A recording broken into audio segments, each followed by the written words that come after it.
तुष्टीकरण की राजनीति के चक्कर में कांग्रेस ने वक्फ नाम का ऐसा भस्मासुर खड़ा कर दिया था जिसने एक दिन इस देश की आत्मा को ही भस्म करने की कोशिश की थी।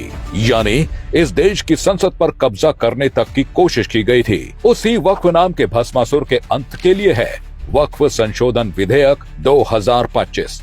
इस देश में वक्फ जैसी संस्था को इतना ताकतवर बना दिया था कि कानून उसके थे और फैसले भी उसके। जिस पर हाथ रख दिया वो जमीन, वो मकान, वो दुकान, वो पूरे का पूरा गांव सब उसका। वो इतनी ताकतवर हो गई थी कि उसके गलत फैसलों को भी भारतीय अदालतों में चुनौतियां नहीं दी जा सकती थी।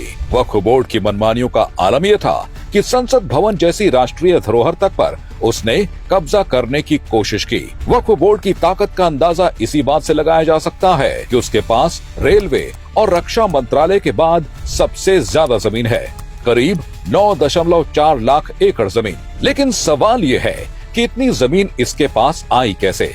और जवाब है कांग्रेस की मेहरबानी और वक्फ को दी गई असीमित शक्तियां। 1995 में वक्फ एक्ट में संशोधन और फिर 2013 में कांग्रेस की यूपीए सरकार ने इसे ऐसी ताकत दी कि वक्फ बोर्ड किसी भी जमीन पर दावा कर सकता था।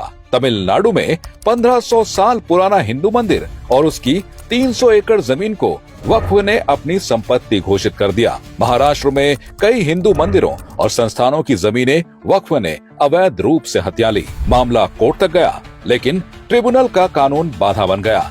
इसके अलावा लखनऊ का राजभवन, प्रयागराज में महाकुंभ आयोजन स्थल, उत्तर रेलवे की जमीन, कोलकाता का सेना मुख्यालय, अहमदाबाद एयरपोर्ट, 120 ऐतिहासिक स्मारक समेत कई महत्वपूर्ण जमीनों पर वक्फ ने अपना दावा किया हुआ है। दिल्ली में 123 प्राइम लोकेशन की संपत्तियां जिनकी कीमत अरबों में थी, उन्हें 2013 में लोकसभा चुनाव से ठीक पहले कांग्रेस ने वक्फ को गिफ्ट कर दी। ये संपत्तियां सरकारी थीं, जनता की थीं, लेकिन कांग्रेस ने वोट बैंक को खुश करने के लिए इन्हें वक्फ के हवाले कर दिया। वक्फ की मनमानी का यह खेल सिर्फ भारत में ही संभव था, क्योंकि इस्लामिक देशों में भी ऐसा नहीं होता।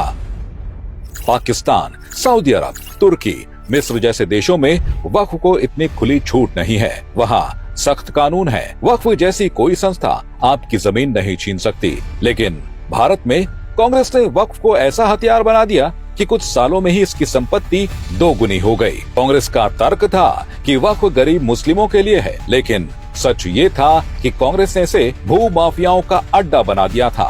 वक्फ बोर्ड एक धार्मिक संस्था थी जिसे मुस्लिम समुदाय के कल्याण के लिए बनाया गया था, लेकिन इसे कांग्रेस ने अपने राजनीतिक तुष्टीकरण के लिए इस्तेमाल किया। इसका नतीजा ये हुआ कि यह देश के कानून से ऊपर हो गया और मनमानी करने लगा। इन्हीं मनमानियों को रोकने और आम मुसलमानों के हितों के लिए सरकार वक्फ संशोधन विधेयक लाई है।